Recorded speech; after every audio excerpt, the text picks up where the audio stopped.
Without a doubt, we live in difficult times. And it's in times like this that we need inspiration. We need God to speak to us and reaffirm the purpose of life, humanity, the purpose of our very life. Why are we alive now, and why should we get out of bed today? And the Old Testament book of Ecclesiastes, written by King Solomon, the preacher, the son of David, gives us the meaning of life. Let's delve into it together. Ecclesiastes chapter 6, verses 10 through 12 says this, quote, "Whatever exists has already been named, and it is known what man is, for he cannot dispute with him who is stronger than he is. For there are many words which increase futility. What then is the advantage to a man? For who knows what is good for a man during his lifetime, during the few years of his futile life? He will spend them like a shadow. For who can tell a man what will be after him under the sun?" Ecclesiastes chapter 6, verses 10 through 12. 6 asks, is life a dead-end street? The chapter presents this truth. Mortal life requires enjoyment, and joy comes from God. That's the truth of this chapter. Mortal life requires enjoyment, and joy comes from God. The first paragraph of chapter 6 teaches that people's plight during life is evil. The next paragraph concludes that people cannot earn satisfaction. Contentment isn't a reward for effort. The chapter ends with verses 10 through 12 with submitting to God's control. Paragraph of chapter 6 points to humanity's futility and God's sovereignty. How's that for a contrast? Rather than finding satisfaction from personal perceptions, which may well lead to a false sense of satisfaction, the preacher Solomon here counsels people to remember that prosperity is not always as good as it appears. And that's coming from the guy who's the richest man in the land. People, therefore, should, well, quote, seek to know God, to be content with such gifts as he gives them, and to receive the accompanying gift of enjoyment from his hand. That comes from Kaiser, page 82. In Ecclesiastes chapter 6, verse 10, people and life struggles are known. Therefore, they should submit to God rather than challenge God, even with words. Verse 10, right? People are in no position to argue with the sovereign God about their inability to find satisfaction in life. Rather, they need to accept God's control over them if they are to find any enjoyment in life. The idea of the ultimate futility of arguing with God is not only heard in this passage of Ecclesiastes, but it's also in the book of Job and the prophet Isaiah and the New Testament letter of Romans.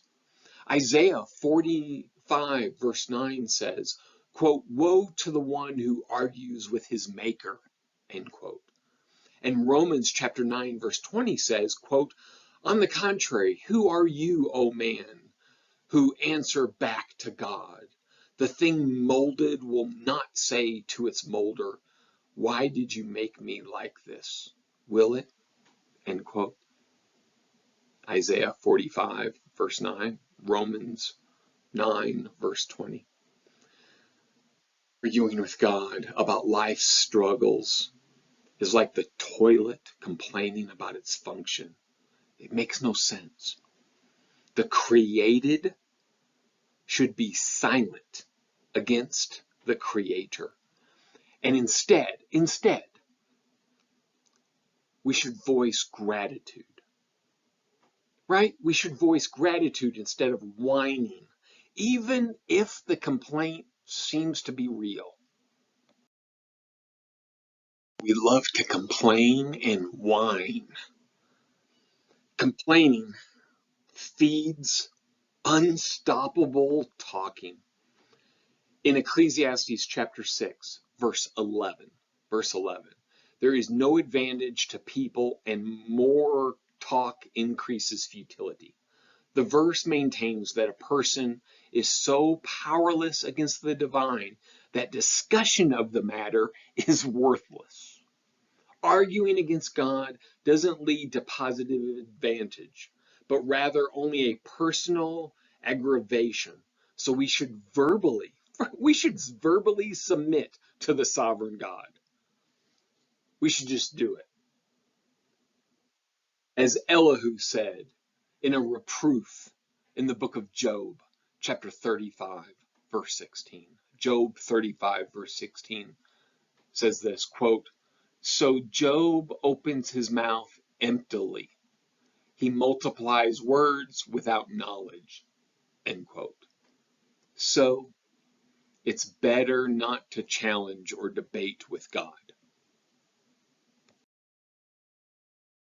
The last verse of the chapter, Ecclesiastes chapter 6, verse 12, asks two rhetorical questions. For who knew what is good for man during his lifetime? And for who can tell a man what will be after him under the sun? Both questions assume a double answer. No human can, but only God knows. The questions reveal that neither the present nor the future is really within our control, within people's controls. The conclusion of the questions is that no one knows what is really good. For power, for possession, for sensual enjoyment, and for wisdom have been shown to be futile. What isn't known, what is not known, is the events of a specific lifetime and what happens in the next generation. Therefore, people spend their life like a shadow. The uncertainty of the future creates a part of the difficulty of telling what is good. This topic is incredibly important, and we need time to think about the purpose of our individual lives. Why do I exist? And how can I make the most of the time that God has given me?